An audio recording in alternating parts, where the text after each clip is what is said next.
여러분 안녕하세요. 반갑습니다. 자, 다시 감염 시작입니다. 감염 5번째 시간이고요.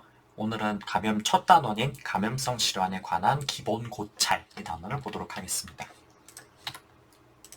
순서는 열, 불명열, 예방적 항생제의 사용, 접촉 격리 이렇게 보도록 할게요. 오늘 하는 것들은 시험에 아주 그렇게 직접적으로 까다롭게 그렇게 나오는 거는 아닌데요. 그래도 한 문제씩 심심찮게 등장하기도 하고, 그리고 그냥 암기를 해야 되는 내용들이 좀 많아요. 그래서 그런 내용들을 꼭 집어 드릴 테니까 여기를 암기하면 되겠다 이렇게 생각하시면 되겠습니다. 먼저 열에 대해서 봅시다. 체온, 바디 템퍼리처를 흔히 우리가 36.5도 이렇게 얘기를 하죠. 그런데 그것보다는 조금 높아가지고 36.8에서 플러스 마이너스 0.4도 정도가 표준 체온이다 이렇게 되어 있습니다. 그래서 이 범위 내에서 이제 보통 한 0.5도 정도씩 왔다 갔다 하는데 새벽 6시에 제일 낮았다가 오후 4시에서 6시 사이가 가장 높다 이렇게 얘기를 합니다. 근데 사실은 체온을 어디서 재느냐에 따라 가지고 이 범위는 조금 다르게 표현이 돼요. 당연히 피부에서 잰 체온과 몸의 중심부 체온은 조금 다르겠죠. 아마 몸의 중심에서 잴수록 뭐 예를 들어서 심장에 있는 혈액의 온도를 재는 건 어떨까요? 뭐 그러면은 온도가 조금씩 더 높게 나올 겁니다. 그래서 몸의 중심부 체온, core body temperature를 재려면 그나마 에이너스에서 체온을 재는 게 가장 정확하는데 이러면은 범위가 한 37.5도에서 38.3도 섭씨로 그렇고요. 화씨로는 99.5에서 101도 정도 이렇게 나온다고 합니다. 그런데 이 에너스로 그 체온을 재는 거는 상당히 불편한 방식이기 때문에 귀에 꽂아가지고 팀파닉 멤브레인의 온도를 재는 방식 아니면 또는 forehead의 온도를 재는 것이 core temperature를 재는데 좋은 방법이다 이렇게 되어 있습니다. 코로나 때문에 이 귀에다가 체온을 재는 것들이 많이 도입이 되었죠. 그래서 입에서 재면 그 다음에 이제 이것도 불편하면 이제 입에서 체온을 잴 수도 있는데 이거는 중심 체온보다는 조금 낮게 측정이 되고 그다음에 엑셀러리에서는 조금 더 낮게 측정이 될 텐데 각각의 범위는 대략 이 정도 된다고 하네요. 그러면 여기서 이렇게 세 군데에서 체온을 잴 수 있는데 각각에 대해서 체온이 이 정상 범위 이상으로 올라가면은 피버다 이렇게 얘기를 하겠네요. 그래서 우리 책에는 오전 기준 37.2도, 오후 기준 37.7도 이상이면 피버다. 그래서 화씨로는 100도 이상이면은 피버다 이렇게 적어놨는데 아무래도 이제 조금 전 요 기준대로라면은 아마 입으로 체온을 쟀을 때 이 이상이면은 그렇다 뭐 요런 얘기인 것 같아요. 근데 보통은 이렇게 오전, 오후를 엄격하게 나눠가지고 그렇게 얘기를 해야 되냐면은 그렇지는 않고요. 이제 환자가 주관적인 열감을 호소한다든지 그리고 체온이 섭씨 37.8도 이상, 그러니까 화씨 100도 이상이죠. 그러면은 피버다 이렇게 얘기하는 정도로 충분합니다. 참고로 이 피버와 비슷하지만 차이가 있는 개념으로 하이퍼서미아가 있는데요. 이거는 뭐 그냥 고체온, 뭐 이상고열, 뭐 요 정도로 번역을 합니다. 그럼 이거는 피버처럼 이제 체온이 높아지는 거는 맞는데 주요 차이점은 뭐냐? 우리 몸은 신진대사를 하면서 항상 일정량의 열이 나오죠. 근데 피버는 이 열을 담당하는 기관이 하이포살라무스인데 그 하이포살라무스에서 체온을 높여야겠다. 그렇게 판단을 해가지고 열을 우리 몸에서 더 열심히 만들어가지고 인위적으로 체온을 올리는 거고요. 하이퍼서미아는 탈라무스의 판단과는 상관없어요. 그런데 몸에서 자연적으로 생기는 열이 배출이 안 되어서 계속 쌓였기 때문에 체온이 올라간다 이렇게 보시면 돼요. 그래서 피버는 우리 몸에서 열이 더 필요하다고 생각하는 거죠. 그래서 체온은 높은데 그에도 불구하고 환자는 춥다고 생각하고 오한을 느끼는 경우가 많습니다. 근데 하이퍼서미아는 몸의 감각은 정상이에요. 그래서 당연히 체온이 올라갔기 때문에 환자는 덥다고 생각을 하게 된다는 거죠. 이렇게 하이퍼설미아를 일으킬 수 있는 원인으로는 drug-induced hyperthermia, 뭐 약을 먹어가지고 이제 체온이 올라가는 경우가 있고요. 또는 heat stroke, heat exhaustion. 이렇게 너무 더운 공간에서 뭐 노동을 한다든지 운동을 하다든지 그랬을 때 이제 생성되고 몸에 쌓이는 열에 비해서 배출되는 열이 적었을 때 이제 그래가지고 체온이 많이 올라가는 경우 이런 것들이 있겠습니다. 그래서 이런 하이퍼설미아는요 해열제를 열심히 써봤자 체온이 내려가지가 않아요. 왜냐하면은 그 이제 피버 그 이제 체온을 내리는 그런 약들은 보통 이제 프로스타글란딘의 생성을 억제해가지고 체온의 상승을 막는 건데 하이퍼설미아의 기전은 프로스타글란딘하고 별로 상관없거든요. 그래서 이때는 반대로 이제 찬물로 몸을 닦으면서 선풍기를 틀어준다든지 하는 식으로 우리 몸에 열을 자꾸 배출할 수 있도록 그렇게 도와줘야 되지 해열제를 써봤자 체온은 떨어지지 않는다 이렇게 되어 있습니다. 다음으로 체온이 올라오면 따라오는 변화가 바로 허트레이트가 올라간다는 겁니다. 체온이 1도 상승할 때마다 허트레이트는 10에서 15 정도 오른다 이렇게 되어 있는데요. 그래서 만약에 체온이 38, 39 이렇게 올라갔으면은 허트레이트는 보통 그래도 90 정도, 80 후반에서 90 뭐 이 정도는 돼야 된다는 거죠. 최소. 그런데 뭐 열이 뭐 38, 39 이렇게 난다. 아니면 뭐 40 이렇게 난다. 그랬는데 허트레이트가 70 아니면 80 초반 이렇게 보통 사람이 그냥 평온한 상태에서 있는 것과 전혀 차이가 없다. 이러면은 이제 거의 오르지 않다고 봐야 되겠죠. 이런 거를 relative bradycardia다 이렇게 얘기를 하고요. 이 relative bradycardia를 일으킬 수 있는 질환들은 국시에 상당히 자주 나오는 편이기 때문에 이거는 좀 기억을 해 두셔야겠습니다. 이렇게 relative bradycardia를 보이는 질환으로 가장 많이 출제된 것은 타이포이드 피버입니다. 특히 이제 타이포이드 피버는 위생이 별로 좋지 않은 지역으로 여행 갔다 온 사람들이 잘 걸리죠. 그래서 뭐 여행력이 있는데 갔다 오고 나서 열이 갑자기 39, 40도 이렇게 많이 나는데 레이트가 뭐 70, 80 뭐 이 정도밖에 안 된다. 그러면은 그때 타이포이드 피버를 강력하게 의심할 수가 있게요. 또 시험에 잘 나오는 게 레지오넬라. 레지오넬라는 폐렴을 일으키는 균이죠. 역시 열이 굉장히 많이 나는데 그에 비해서 허트레이트가 별로 높지 않다. 레지오넬라 의심할 수가 있고요. 마지막으로 이거 시험에 뭐 잘 나오는 건 아닌데 임상적으로 중요한 거. 그게 바로 이제 IICP를 동반한 메닌자이티스입니다. 굉장히 중요하니까 이거 기억해 두셨으면 좋겠어요. 메닌자이티스 역시 열이 굉장히 많이 나죠. 근데 메닌자이티스가 있으면은 스파이널 탑, 그러니까 그 뇌척 수액을 채취를 할지 안 할지가 굉장히 중요한데 만약에 increased intracranial pressure, 그러니까 뇌압 상승의 증거가 있으면은 브레인 herniation의 리스크가 있기 때문에 스파이널 탭을 하면 안 되잖아요.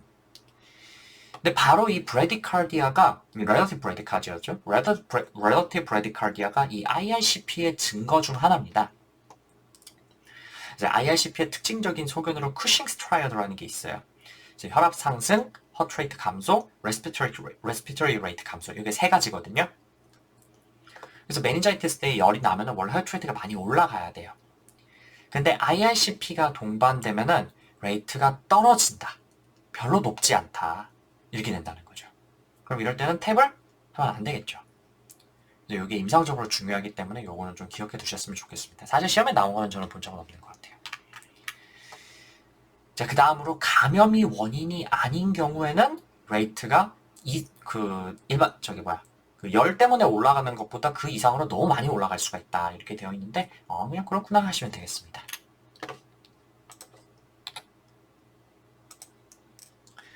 다음은 불명열, Fever of Unknown Origin입니다. 흔히 FUO라고 많이 하죠. 이거는 이제 38도, 38.3도 이상의 누가 봐도 명백한 발열인데 이런 발열을 의료진이 여러 번 확인을 했는데도 원인을 찾지 못한 경우를 이제 원인을 모르는 피버다 이렇게 해서 FUO 이렇게 얘기를 합니다. 그래서 가끔 본인이 집에서 잰 체온을 쭉 적어와서는 체온이 높아요 이렇게 열이 나는 것 같아요 라고 얘기를 하는데 병원에서 의료진이 재보면은 괜찮은 경우가 있어요.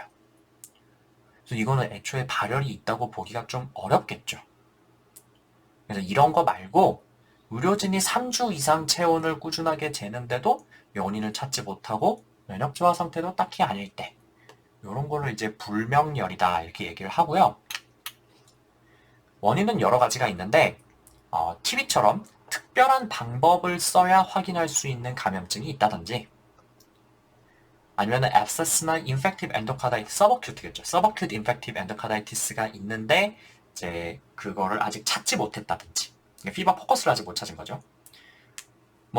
또는 이제 보기 드문 감염증. 예를 들어서 이렇게 몇 달 동안 계속 열나고 불편하고 약간 그런 질환으로 이제 TB도 물론 있는데 오염된 우유 같은 걸 잘못 먹어서 브루셀라증, 브루셀로시스 이런 것들이 걸릴 수도 있거든요. 뭐 그런 것도 이렇게 피버럴 원노운 오리진으로 나올 수가 있고요. 아니면은 말리그넌시에 의한 열일 수도 있고요. 또는 자가 면역 질환에 의한 열일 수도 있어요. 그래서 이렇게 크게 감염, 악성 질환, 자가 면역 질환 이런 것들이 우선 감별해야 할 대상이 되겠네요. 그래서 우리나라처럼 TB가 엔데믹한 나라에서는 일단 TB를 의심해 볼 수가 있고요. 그래서 TST나 이그라 같은 걸 기본으로 해볼 수가 있고 그게 아니라면은 혈액 검사, 신체 검진, history taking 이런 걸 통해서 potential diagnostic clue를 전부 다 뒤져보고 거기서 뭐 딱히 나오는 게 없으면은 할 수 있는 검사는 펀더스코피와 그리고 크라이오글로불린을 비롯한 자가 면역 검사를 쫙 한번 돌려보고 그다음에 거기서도 나오는 게 없으면은 펫CT를 해서 악성 질환을 감별한다. 뭐 이 정도의 순서로 되어 있기는 해요. 그리고 이제 경험적인 치료는 피한다. 그러니까 이제 감염을 지레 짐작해가지고 원인을 찾기 전에 항생제 치료를 미리 해서는 안 된다는 거죠. 근데 뭐 처음부터 바이탈이 흔들렸다든지 아니면 뉴트로페니아가 있는 사람이라면 경험적인 항생제 치료를 바로 해야겠죠. 그리고 TST나 이그라가 양성인 사람이라면은 액티브 TB일 가능성이 굉장히 높기 때문에 바로 6개월 항결액제 치료를 시작을 해야겠어요. 뭐 이렇게는 되어 있는데 지금 제가 말씀드린 게 좀 약간 그래서 뭐 어쩌라는 건지 애매하게 그렇게 들리잖아요. 실제 임상에서는 이 FO의 원인을 찾는 것이 굉장히 어렵습니다. 그래서 여기서는 막 그렇게 묶어와가지고 어렵게 문제를 내길 수가 없거든요. 그래서 그냥 그런 게 있구나 이렇게 생각하시면 되고요. 제가 말씀드린 대략적인 순서 그거 정도만 이해하시면 충분하고 기출문제를 좀 풀어보시면은 아마 이 FO 문제에 어떻게 접근해야 될지 감이 오실 것 같습니다.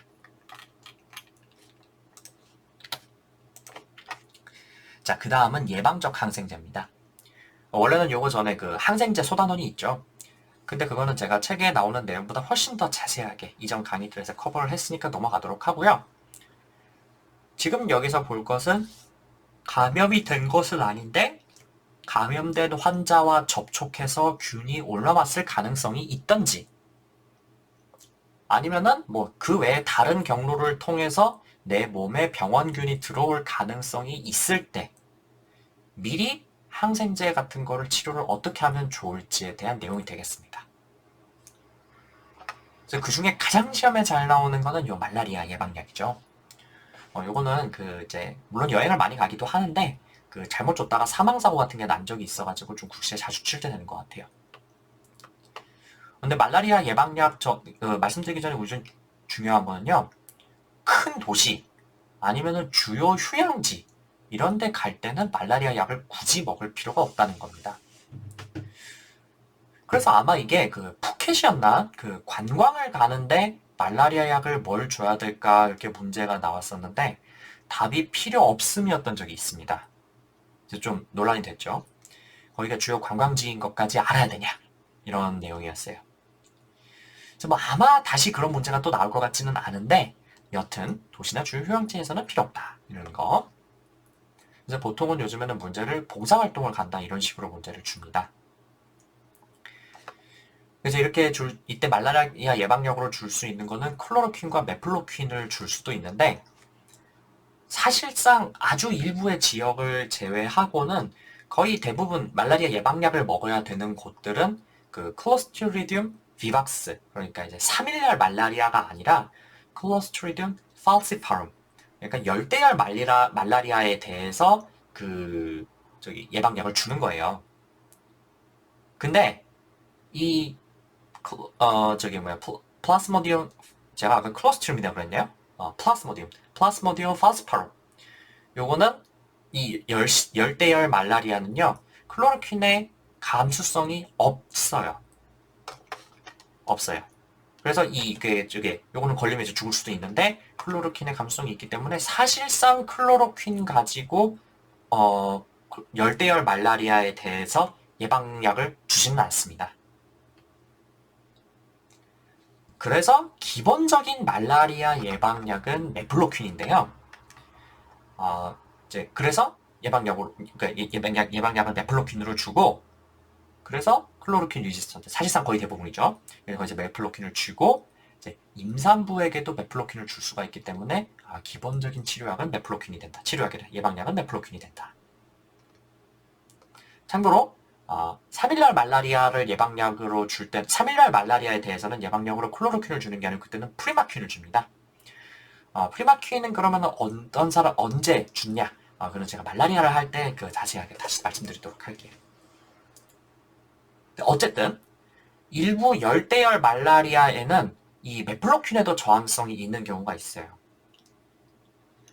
그래서 이때는 메플로퀸을 주면 안 되고 이 말라론, 아토바쿠온 프로구아닐 또는 독시사이클린 요거를 줘야 하는데요. 다행히도 이거는 아무데나 다 있는 거는 아니고요. 여기 사진에서 보시다시피 미얀마, 태국, 캄보디아, 베트남의 국경 지역 이런 곳에 이 메플로퀸 저항성인 말라리아가 있다 그래요. 근데 이 메플로퀸 저항성 말라리아가 분포하는 지역이 대략 동남아시아의 젖줄이라고도 불리는 메콩강의 유역하고 비슷합니다.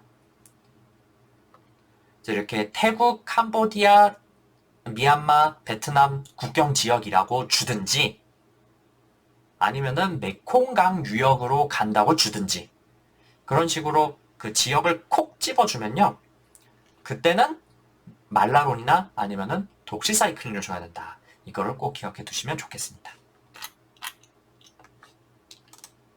그래서 여기에다가 제가 요거를 적어놨으니까 한번 참고해 두시고 요거는 전부 다 플라스모디움 팔시파룸에 대한 얘기입니다. 근데 또 예방적 항생제를 주는 게 이제 메닌고코쿠스, 뇌수막염입니다. 뇌수막염 환자와 밀접 접촉한 사람은 다 포스트 익스포저 프로필락시스를 받아야 되는데요. 요거는 백신 접종 여부와는 무관하게 그냥 다 받아야 되는 겁니다. 왜냐면 백신이 커버하는 스트레인이 좀 적기도 하고요. 그게 그렇게 영구적으로 무조건 100%의 효과를 내는 게 아니에요. 근데 이거는 걸리면 정말 죽을 수도 있는 위중한 질환이기 때문에 백신 접종 여부와 상관없이 일단은 다 줘야 된다. 이거 기본이고. 그러면 어떤 사람한테 줘야 되느냐? 대상은 첫 번째, 같이 사는 가족들. 그리고 룸메이트를 비롯해서 밀접한 접촉을 한 사람들. 그리고 이제 유치원 선생님들이나 아니면은 이제 차일드케어 센터의 직원들. 그리고 비말이나 침 등에 직접 접촉한 사람들. 그 외에는 8시간 이상 같은 공간에 있었던 사람 일체 이렇게 되어 있는데 여기에 해당하는 거는 대표적으로 비행기를 같이 탄 사람입니다. 그런 사람이 아니라면 같은 공간에 그렇게 오래 있을 일은 사실 잘 없죠. 그래서 보통은요, 이 메닌고코쿠스의 예방 치료는 여기에 해당하는 사람들을 보통 이제 문제를 주거든요. 이걸 막 그렇게 달달달 외우지 않으셔도 이 사람은 뭔가 좀 해야 될 것 같은데 그런 느낌이 드실 거예요. 그래서 약을 진짜 줘야 되나 안 줘야 되나 그런 고민을 하실 일은 거의 없고요. 엔간하면 주는 문제를 줍니다. 약을 뭘 줘야 될지만 외우시면 돼요. 약은 리팜핀, 세트락손, 시프로플록사신 등을 줄 수 있다 이렇게 되어 있는데 해리슨 20판에는 이게 세트리악손이 리팜핀보다 좋다 이렇게 되어 있습니다. 그래서 한 번은 이게 보기에 둘 다가 나왔는데 답이 세트리악손이 됐었나 뭐 그랬던 적이 있어요. 그래서 뭐 여튼 한 이 두 가지 정도만 기억해 두시면 좋을 것 같아요.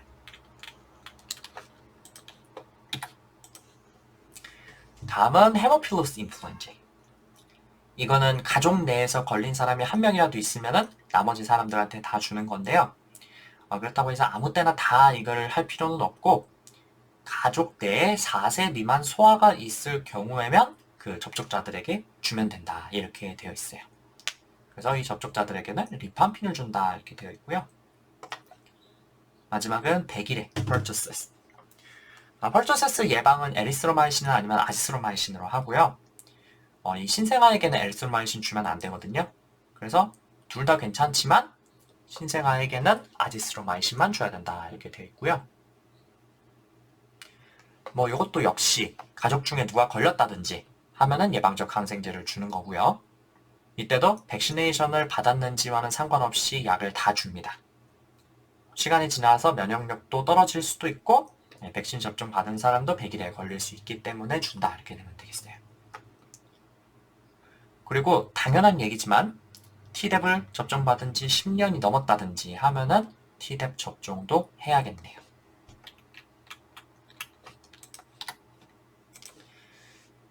자, 그러면 마지막으로 감염질환 환자의 격리 지침에 대해서 봅시다.